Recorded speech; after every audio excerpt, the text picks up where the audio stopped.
All right. Well, Mackenzie, thanks for joining me on the podcast today. Thank you for asking. You're so sweet. I know you from home. You're one of my home girls. Yeah, we miss you. Oh, well, I definitely miss recovery in the Bay Area, but yeah, it's not too bad out here in Idaho. They always say, isn't it funny, like when in the rooms, so to speak, that people are always complaining that we don't do it right when you're not at home. Yes. Is it true? Yeah, it's so funny. I walked into my first meeting and they started reading out of the literature, and I was like, okay, I'll be just fine. But all the like the little nuances of how they run things, it's totally different. So it takes some getting used to. So, but yeah, so I thought what we would do today, because you are a fitness expert, I'll leave all of the links on how people can get a hold of you in the show notes. But I was so curious to talk to you today because there is a lot of talk about how to use health, like exercise and nutrition as part of your recovery process, right? We do a lot of damage to our bodies when we're out there ripping and running, so to speak. And when we get sober, we need to like learn how to take care of our bodies. So I'm so interested to hear what you have to say about that. But first, do you mind like giving like 10-15 minutes of your story? I'm not going to interrupt you. I'm going to let you just tell your story. And then when you're done, I'll jump in with I'll interrogate you with a bunch of questions. Is that okay? Yes. I'm looking forward. Great. Yeah. Well, thank you. My name is Mackenzie, and I'm actually part of a 12-step program. Um, because of what growing up, I always knew that I always was extra. Like I always was high adrenaline. I always had a lot of energy. I wanted to be center of attention and had to be in the mix. And at a young age, I would turn to food. Actually, it was a very easy access. Especially sugar. I was big on sodas as a kid. My house was there was no structure, so we could do whatever we wanted with food and watching TV and staying out late at night as kids. So there wasn't a lot of discipline and structure growing up. And now, for me now as an adult, I had to relearn how to have discipline. I had to build my own structure and my own foundation through the 12-step program. But even way before that, I came in and I got sober. I was a hot mess. I was always into sports as a kid, though. I was a cheerleader, basketball player. So I always loved being a part of a team and part of the party, right? The party never ended. And, at 17, I went to my first rehab at Scotts Valley, the camp. And it was co-ed. So another thing of mine was relationships. I loved boys and getting involved in that, and anything to feel better, right? Anything to an excess. I always joke around and say it's my schmeagle, it's my precious. Anything I really liked, I loved. And so at 17, I went to this recovery place, and they talked about a higher power, and they talked about using other forms of coping skills, right? And we were able to, they had a volleyball court and a basketball court, and they had all these like fun activities and the swimming pool. I was like, wow, this is like Club Med over here. And so we had all these things to use to feel better about ourselves that were healthy. And that was actually one of my first kind of entrance into more fitness, right? Seeing that that's something I enjoy. But as I got out of that recovery place, I didn't stay sober. I did not follow a program until I got older. And, actually at, October, or not October, February, February 9th, 2009, I actually was arrested by the Secret Service for being so out there. I was on, I know the story is always, I, I used anything and everything to change the way I felt. And at 26 years old, I hit a bottom, and nothing else worked. I tried every angle, and I was living on the streets, and I just remember feeling very alone and depleted and empty. And when I was arrested, I was able to see the error of my ways. And the fellowship of the 12-step program that I'm through was there for me. And they helped me through me getting sober. And that's what started my journey into fitness again, was actually being locked up in Elmwood. It's a county jail here in San Jose. And every morning I would wake up and I would run the stairs inside the pod. And everyone thought I was crazy. And I would even set up yoga classes with the ladies, because I knew I needed something to channel that energy and to feel better. And I didn't want to take medication because Elmwood was huge on giving you pills to make you feel better. And that was the last thing I wanted to use, right? Western medicine, and to cope with being in a negative place. And so I would set up these yoga places, and people from my fellowship would send me, yoga poses. They would send me books. They would send me stuff on fitness. And I even would see a Buddhist priest every week. And it was just awesome how I was able, in a chaotic place, right, to build my own structure. And when I saw that and I saw the discipline I was able to do, and the food, right? When you go to county jail, the food is awful. And it's a filler, right? So there's a lot of starches, there's a lot of carbs, and it's a very crash. You go up and then you come down, like the moods, your energies go up and down. And for me, food was another addiction. So I had to have discipline on that as well, because in such a negative place, I didn't want to add to that. So I would do my fitness every day. I would trade my cakes for fruits because we get dessert every night. Anytime there was a huge starch or a carb, I would trade that as well for fruits or vegetables. And that's how it started my journey to stay fit and know that my body's a vessel. It's mind, body, spirit. And I damaged my body so much when I was out there ripping and roaring that I was done treating myself like that. And when I had my fellowship and the people show me love, I was like, I am worthy and I am worth treating myself with dignity and respect, even though I didn't for a long time. And that gave me the faith, right? Like that gave me the courage to say no when I wanted to say yes. And, I got out of there and I went to another women's facility for 6 months. And that was awesome too, because I even started vows with women there. So we would do like 2-week vows of no sugar, because sugar is a white powder. That's not the best for you. So is flour. It's made with a lot of things, but you can work around that. Even being in a facility where they have a set menu for you, I was able to work around that. And I asked for help for that. And they actually worked around my meal plan for that, because they saw the results that I had.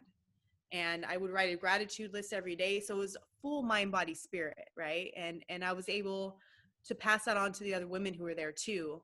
And I even led another class there once a week for fitness.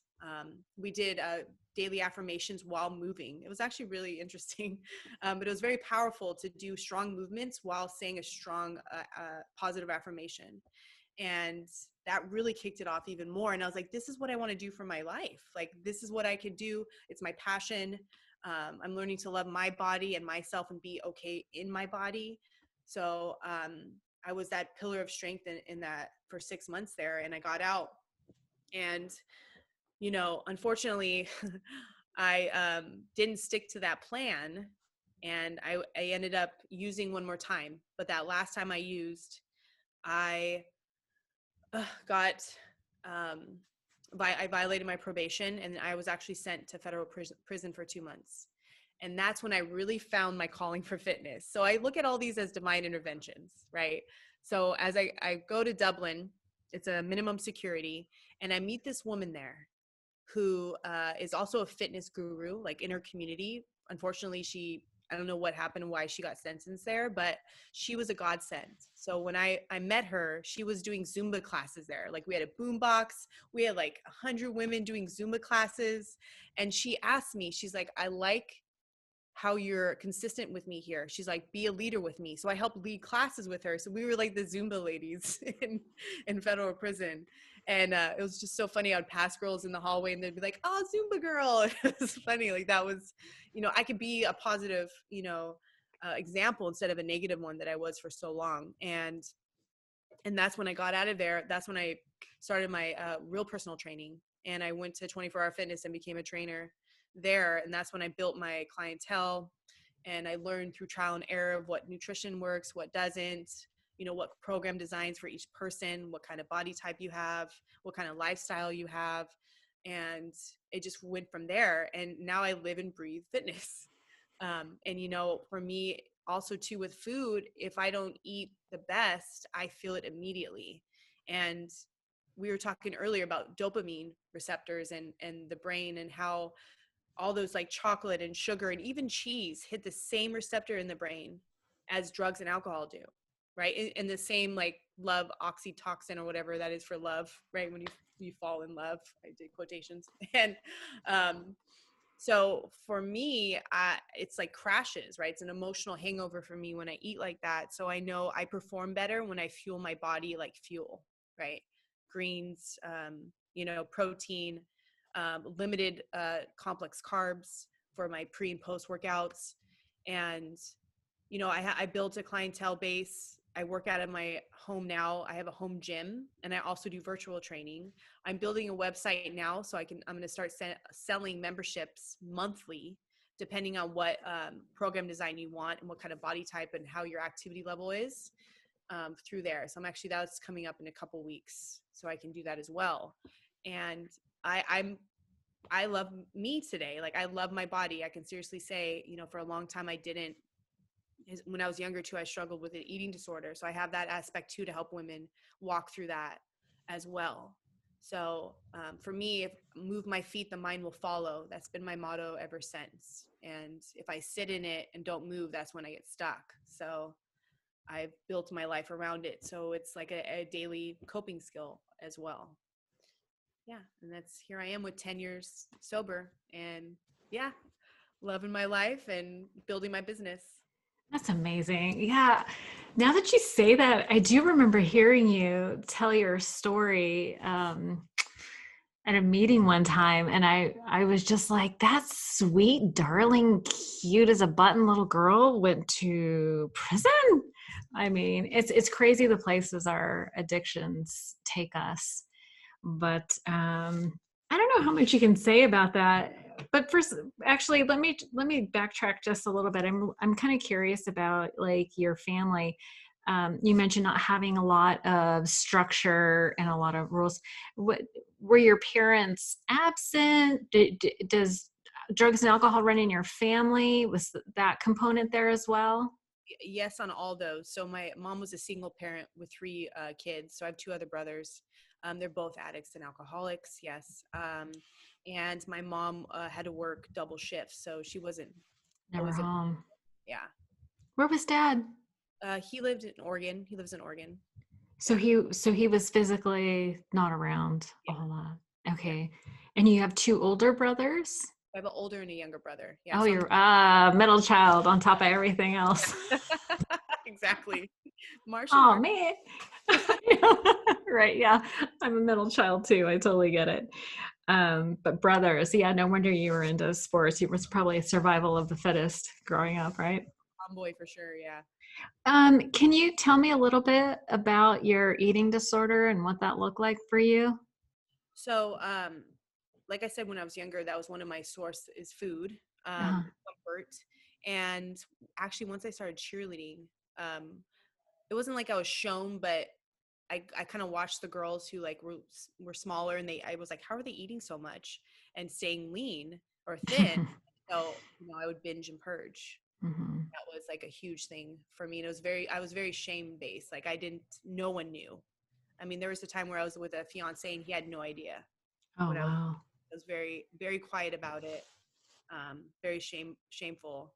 So And was that for you, was that mostly about maintaining control, or was it more about your coping mechanism, like managing your feelings type of thing? I think that was all of the above. Yeah. All of that, yeah. Control, coping, feelings. Yeah. Because I don't, instead of feeling, I would eat. And, Okay.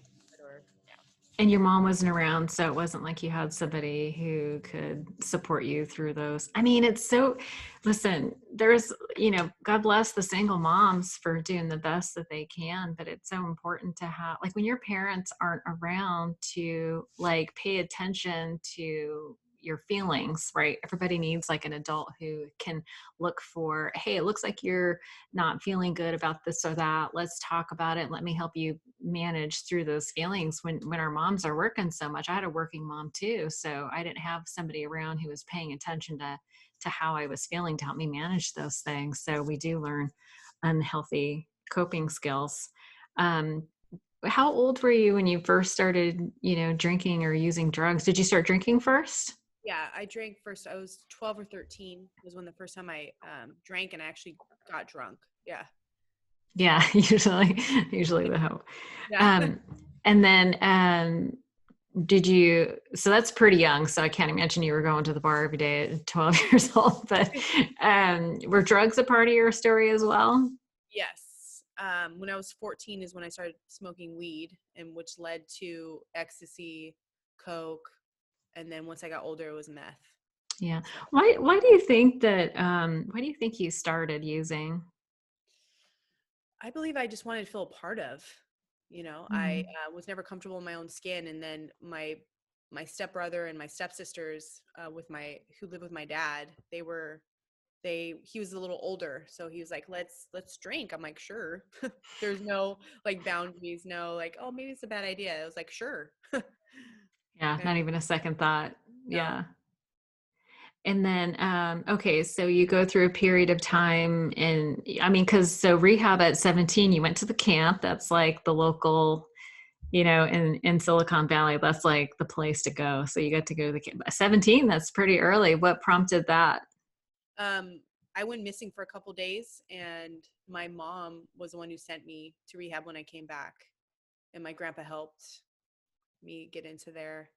And it's a trip though with my mom, because she was one of the ones she was a using mom, right? She was the like cool mom, had the party mom. Everyone came over and she would buy the alcohol, and I even used, some drugs with her as well. So when she sent me, I was very angry and didn't understand. But now I could see that it was the best thing for me at that time. But she just didn't know how to do it for herself. Right. Yeah. That must have been terrifying to have you go missing. Where did you go? I went to house for a couple of days. So, It was like a party that started that just never ended. a Yeah. never ending party. Yeah. Went to party at a 15 and came back 30 years later. Yeah. Yeah, we've heard plenty of those stories, I'm sure. Okay, so, and when you went to rehab, do you feel like the seeds were planted Yes, then? for sure. Yeah, Especially have a higher power, and they talked about demoralizing, incomprehensible demoralization. I remember that at 17, and I was like, wow, I've already experienced some of that, and yeah. I wasn't finished at it, but at that time I remember hearing that. So Well, it's so interesting to get that information, right? Because I had a mom that dated somebody in the program when I was 14, and I did end up getting sober at 25, and I can't help but look back and wonder, like, how much of that, like, the mm, seeds were planted then. I remember being like 30, 60 days sober and going to my mom's house and going through boxes of papers looking for like, oh, like when you get sober, you get car insurance. That was a big deal. But I was like looking for some sort of document, and I found the promises in a mm, box, and I was like, oh my gosh, I had no recollection or no memory of putting the promises in that box. But it's just amazing. Sometimes we feel like, the things that we share with people aren't really landing, but you just never know. oh, you never know. That's really cool that, okay, so the seed was planted and you had to do a little experimenting. So you said your bottom was at age 26, and you mentioned the Secret Service. I don't want to press you or get you in trouble, but like, how much can you share about like what happened to involve it's at the Secret Service is like for the president or something. Yeah, so president and money. So I was manufacturing fake money, counterfeit Oh, fake money. Yeah. so you have arts and crafts skills, is Yes. what you're saying. I didn't realize Yes. how crafty until you get meth involved. So Wow, that's intense. Wow. Okay. So very cool. So they put a stop to that. yes. And okay, so I've listen, you mentioned running and yoga in jail, and I have heard people get sober through yoga, Yeah. like using your physical body because it has such a mind body spiritual connection. And you kind of touched on it a little bit about finding a higher power or spirituality in rehab. Do you have did you ever have like religious training at all, or did you find that in recovery? I found that in recovery. So I move in a second. Yeah, I found that in recovery. So meditation was huge for me when I was new. And I found just people who were also doing meditation, and then Eastern philosophy I was really into, and just being in the present moment, because that's something I always try to get away from, right? Like I never really wanted to be right here and feel what I was feeling. So to be okay in that moment and have other people guide me through that was very huge for me. And then to practice that with physical fitness, with that body part too. Right. Yeah. All encompassing. Yeah. They say that mood follows action. So Yeah. it makes it makes sense that as you practice fitness and things like that, that it will help do the mood modification. So, for people who are listening that are just getting sober, I understand that, and I went through this myself, and you probably did too, like the beginning period when you get sober, life feels kind of flat, or it's either really flat, like you're not like oh, I'm never gonna have any fun ever again now that I'm sober. But I feel like what you were saying about the nutrition regulate, like good nutrition will regulate your emotions. Can you talk a little bit about how exercise can help you through that beginning period where you feel like nothing in life is exciting anymore? That's a big piece. Well, especially with getting newly sober too, a lot of people put on weight as well. So with working out, it definitely helps me not get into that self-pity, right? Of like, oh, woe is me. I'm not like I used to be, especially when you wear and tear on your body using. So when I got sober, newly sober, I knew for me, I have to have a routine. So what I did is I was in an SLE when I got out, and I was on work furlough. So I couldn't go anywhere. I couldn't even go to a gym. So what I did was I bought DVD videos and Right.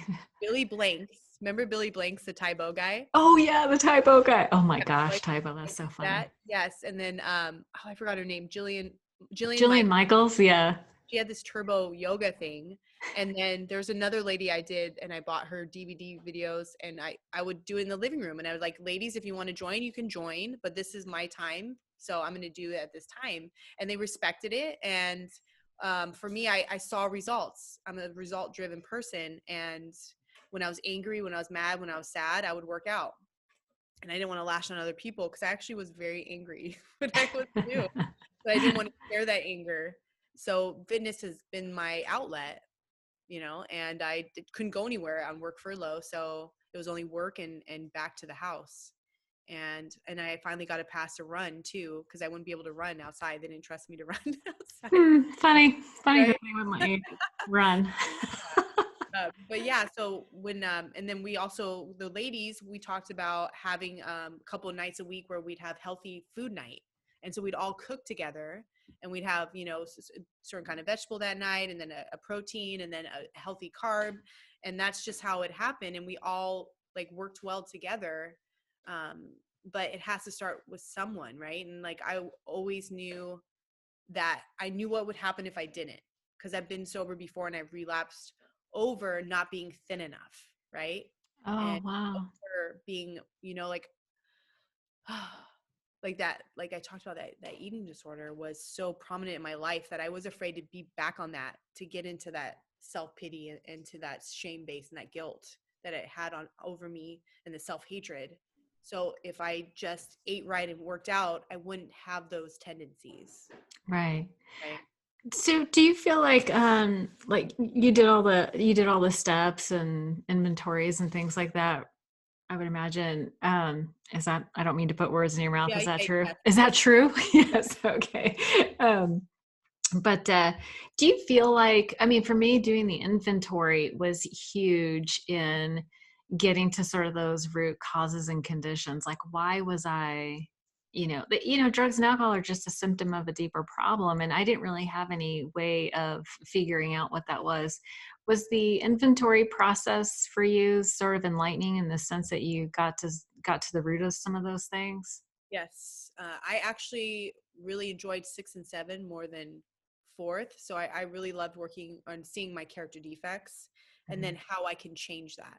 Because I found out working the 12 steps that I'm the dictator of my own life and I'm the only one that is accountable for my actions. And for me, I don't have to change anyone else but just myself. And I'm like, oh, wow, that's so empowering. Like, Right. Yeah. I mean, it's a lot of work, but to go, oh, all I have to do is become aware and then change it and just try Right. something different.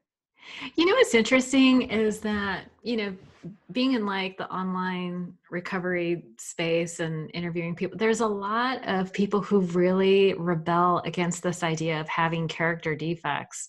Like, there's a lot of people who already feel enough guilt and shame as it is, that the overtones of, hey, let's figure out what your part is in it, or what is, some people really are so sensitive to that, but it sounds like you really embraced it to help you evolve. What do you think the difference is between those kinds of peoples and the mindset that you have now? I know what you're talking about. I've seen that. And I think when I was, before I relapsed this last time, I was very much in that mind frame where I didn't want to look at it, or it was so overwhelming to see the character defects and to work on it, that I think I was just so desperate to not want to be where I was at. Mm. Like I know I'm the creator of my own life and that I set the ball rolling for everything that's happened to my life. So, I mean, it's almost like to remain teachable, I guess. Yeah, absolutely. Like I'm just really grateful. Like I'm a miracle to be here. So for me to crap on that and to complain about the work I have to do just so I don't have to be where I was at before is like a big thing, you know? Yeah, I mean, finding out that we are like the creators of our world, that's like the good news and the bad news, right? But Yeah. what what I loved so much about the inventory, it helped me to let go of what wasn't mine so that I could bear the weight of what was. Yes. Yeah, because what we have to take responsibility for, that's, it can be pretty intense. Yes. It's very humbling. It is very humbling, but I appreciate, I mean, everything that you've said. I mean, I just hear so much willingness in Yeah. your story, and it's been 10 years. How did it, I know you just recently celebrated 10 years. I saw some really cute pictures on Yeah. social media and stuff. What did you have a chance to sort of reflect and be like, "Oh my gosh, it's been 10 years." Oh, for sure. Yes. Like I'm definitely not the woman I was when I first walked in. Like I really, it's just so much more simple. And I never thought I'd be where I'm at today.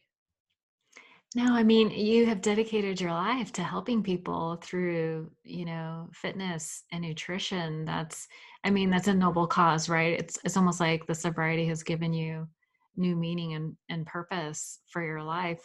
Do you feel like you bring some of like what you've learned in recovery to your fitness practice to as you teach other people? Yes, for sure. Yeah. Most of my teachings for my clients have mostly been from my principles and morals I've learned from each step. Yeah. And it's actually helped me with boundaries too and communication. Like I had no idea how to communicate to people.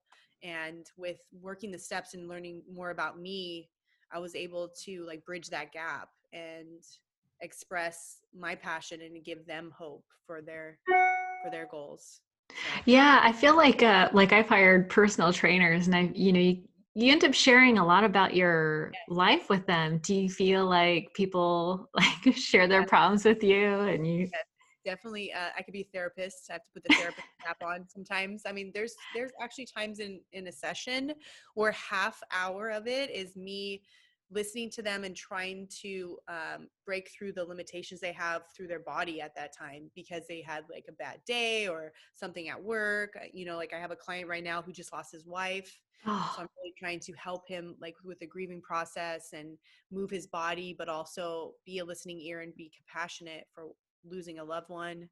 right. Um, yeah, and it's like all from learning how to sponsor other people. I can do the same with clients, and yeah, it's very I feel it's rewarding, very rewarding. You know, Yeah, I think what you're doing is really important. At the surface, it feels like, health and fitness, but it affects every part of your life, yeah, spiritually, emotionally, all that stuff. yeah. So I love the work that you're doing. I'll leave links to all your things in all your social media stuff. It's so funny. So when I scheduled this, I sent you the link and the password was boo because your Instagram is Mac Boo Boo. I love it. It's so cute. It's catchy and people always remember. Yeah, I remembered it all this time. Mac Boo Boo. Yeah, Well, listen, I know you have a client that you have to go see. So I'll let you go so that you can go do that. But I just wanted to thank you so much for your time. And, what's the easiest way for people to reach you, through email or social media?